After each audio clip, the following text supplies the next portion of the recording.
مرحبا بكم أعزائي المشاهدين إلى حلقة جديدة من برنامج زيارة خاصة. حين كنت أزور زعيم قبائل حاشد ورئيس مجلس النواب اليمني الشيخ عبد الله بن حسين الأحمر، كان لديه تجمع قبلي كبير، وكان هذا مفتاحنا لهذه الحلقة الثانية معه للحديث عن آفاق الحرب والسلام في اليمن، وعن أسرار كل ما حصل منذ الثورة وقلب النظام الملكي وحتى قيام الجمهورية. الشيخ عبد الله بن حسين الأحمر في حلقة ثانية وأخيرة من برنامج زيارة خاصة. الأخوة الأعضاء، لقد أعطاكم الشعب اليمني ثقته، فأهنيكم بهذه الثقة ووضعكم في موقع المسؤولية، فكونوا عند مستوى المسؤولية وحسن ظن أناخركم، وتذكروا أنكم جميعا قد أقسمتم أمام الله أولا وأمام الشعب ثانيا على التمسك بكتاب الله وسنة رسوله ورعاية مصالح الشعب. فعليكم إدراك واستشعار مسؤولية هذا العهد العظيم الذي قطعتموه على أنفسكم وعاهدتم عليه، وسوف يسأل كل واحد منا عن هذا القسم في يوم لا مفر منه، وسوف يواجه كل إنسان بعمله، سواء كان هذا العمل قولا أو فعلا. فعلينا الحرص على أداء الأمانة مهما كان الثمن ومهما واجهتنا من صعوبات، وليكن الدستور والقانون هو دليلنا ومرجعنا في العمل النيابي حتى نتجاوز هذا الالتزام الكثير من المعوقات والإحراجات، ولن يلام أحد هذا كان أول خطاب ألقاه الشيخ عبد الله بن حسين الأحمر حين انتخب رئيسا لمجلس النواب اليمني للمرة الثالثة على التوالي. فالشيخ مشايخ قبائل حاشد الشهيرة يدير أهم المؤسسات التشريعية بحضور معنوي كبير قلما استطاع شخص أن ينافسه عليه. ولكن الشيخ عبد الله الأحمر لا يكتفي برئاسة المجلس أو زعامة قبائل حاشد، وإنما يرأس أيضا لجانا كثيرة لها علاقة بقضايا العرب، ومنها مثلا اللجنة الشعبية لمناصرة الشعب الكويتي بعد غزو العراق، واللجنة الشعبية للدفاع عن الأقصى وفلسطين، واللجنة البرلمانية للقدس وفلسطين، وهو عضو مجلس الأمناء في منظمة الدعوة الإسلامية العالمية، ونائب رئيس مجلس أمناء مؤسسة القدس، ورئيس فرع مؤسسة القدس في اليمن. ففلسطين دائما في بال الشيخ عبد الله. ما عندي قضية احتلت قلبي وفؤادي ومشاعري مثل قضية فلسطين، وحديثي مع كل الزعماء، مع من قابل من الزعماء الذين ذكرتهم، لم أتطرق إلى شيء غير فلسطين. شايف خلفك شيخ عبد الله مجسم للقدس الشريف، للمسجد الشريف. لماذا يعني لماذا تحرص على وجوده دائما؟ يعني نراه في معظم الصور خلفك. هل بسبب ارتباطك بالقضية الفلسطينية إلى هذه الدرجة، أم أن هناك أيضا بعدا دينيا لهذه المسألة؟ أعتقد أن ما هناك مسلم إلا هو يعتز بالمسجد الأقصى ويقدسه، ويعتبر احتلاله من قبل الصهيونية نقص في إسلامنا وفي شرفنا وفي قيمنا وفي أخلاقنا وفي رجولتنا. حد مقدساتنا وأولو القبلتين وثاني الحرمين، يعني يحتلوها اليهود ويدنسوه ويرفعوا علمهم. شيء يخزينا، يخزي كل مسلم.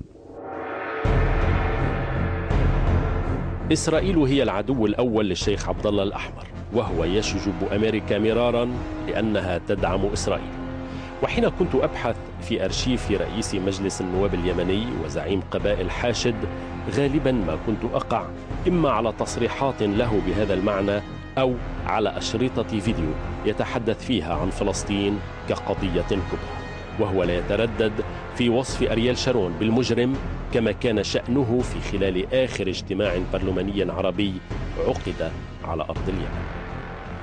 يسرني ونحن نختتم مؤتمرنا هذا أن أرحب بكم ثانية،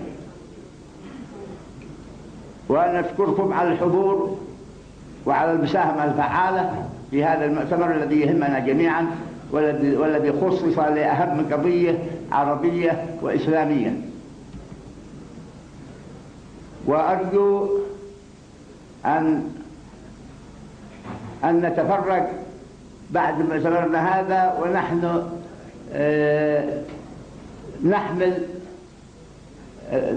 نشعر بحمل المسؤولية إزاء هذه القضية الإسلامية العربية الإنسانية التي هي قضية كل مسلم وكل عربي. فما يجري وما سمعناه الآن من الأخ رئيس وفد سوريا يؤكد لنا أن العدوان أن العدو الصهيوني وعلى رأسه الإرهابي شارون مصرين ومصممين على الاستمرار في العدوان، ولهذا فلا بد لنا أن نقابل الإصرار بالإصرار، لأن نتحدى ونقاوم ونواجه هذا العدوان بكل ما أوتينا من قوة. ونسأل الله للجميع التوفيق والسداد والنجاح، وشكرا والسلام عليكم ورحمة الله وبركاته. هذه المواقف من إسرائيل والولايات المتحدة الأمريكية ضمنت للشيخ عبد الله الأحمر موقعا متقدما ليس فقط بين أبناء شعبه ولكن أيضا على المستوى العربي، وقد أسس ذلك لنوع من التوازن المحلي والدولي، بحيث أن اليمن الذي يتعاون تماما مع الولايات المتحدة الأمريكية في مسائل قمع الإرهاب وفي المجالات الأمنية والسياسية والاقتصادية المختلفة لا يزال أحد أبرز الدول العربية الرافضة إقامة علاقة مباشرة مع إسرائيل. ومن يزور اليمن ويلتقي بهذا الشعب العربي الأصيل في تقاليده وعاداته ومواقفه السياسية، والذي لا يزال متعلقا بالقيم العربية كالشرف وحسن الضيافة والأنفة، والمتعلق أيضا بقيم الإسلام وتعاليمه، يدرك أن أي خطوة للصلح المباشر مع إسرائيل ستقابل برفض كبير هنا. وهذا ما فهمته في خلال أحاديثي مع ممثلي القبائل الذين كانوا يزورون الشيخ عبد الله أثناء تصويرنا هذه الحلقة. هذه القبائل التي يتربع الشيخ عبد الله الأحمر على رأس إحدى أهمها كانت ساندت السلطات المتعاقبة في الحرب والسلام. وقد شرح لي أحد رفاق العمر للشيخ عبد الله شجرة تلك القبائل التي تبدأ بأم القبائل قحطان، وتتفرع عنها كهلان وحمير وحمدان ومذحج وبكيل ويام وصولا إلى حاشد. وتعتبر قبيلة بكيل الأكبر بينها، لكن حضور حاشد يبدو من خلال الرئيس علي عبد الله صالح والشيخ عبد الله الأحمر أكثر وضوحا في رأس السلطة. وللشيخ عبد الله الأحمر 18 وريثا، هم 10 شباب و8 بنات. وإذا كان في اليمن من الصعب رؤية وجوه الفتيات والنساء انطلاقا من التقاليد الراسخة، فإن صورة أبنائه كانت تتصدر إحدى أبرز القاعات. واللافت أن أبناء الشيخ عبد الله الذين يتعاطون في معظمهم السياسة منقسمون بين حزبي المؤتمر الحاكم والإصلاح المعارض، رغم أن الشيخ عبد الله هو أحد أبرز زعماء الإصلاح. فهل هذا نوع أيضا من التوازن المقصود للسلطة؟ تركت أحد أبرز مساعدي الشيخ عبد الله وهو الدكتور عبد القوي القيسي يعرفنا على الأبناء. أول واحد طبعا الشيخ صادق بن عبد الله الأحمر، هو يعني أكبر أبناء الشيخ، وهو عضو مجلس الشورى الحالي. ثم يليه حمير عبد الله الأحمر، وهو أيضا عضو في مجلس النواب. ثم يليه حميد عبد الله الأحمر، عضو مجلس نواب أيضا. ثم يليه الشيخ حسين بن عبد الله الأحمر، وهو أيضا عضو مجلس نواب.